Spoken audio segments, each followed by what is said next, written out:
तर आपण कुठल्याही प्रकारचा आपण टॅक्स वाढविलेला नाही सध्या. जे परभणी वासियांना आपण यावर्षी बजेट सेशनमध्ये आपण टॅक्स वाढविलेला नाही.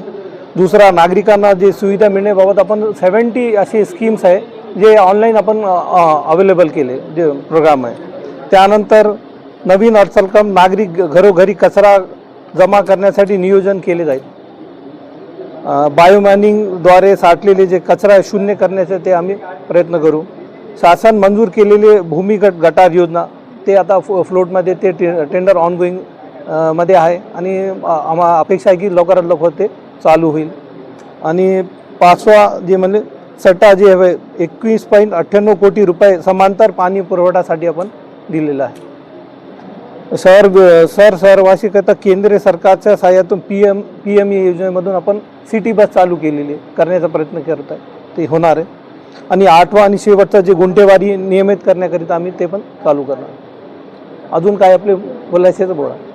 आता जसे की आपल्या माननीय नगरसेवकांनी प्रश्न उपस्थित केले होते की जसं परभणीमधलं जे मुख्य नटराज रंगमंदिर असेल किंवा गार्डनच्या संदर्भात जसं साहेबांनी सांगितले की तिथे येणाऱ्या नागरिकांसाठी चार्ज लावण्याची काही अशी तरतूद केली जाणार, तर काय सांगणार आहे? आता ह्या विषय आम्ही पुढच्या GB मध्ये घेतला आहे. व्यवस्थित ह्याच्यावर विचार विमर्श करून आम्ही नंतर ह्याच्यावर कोणतेही ठाम निर्णय घेऊ.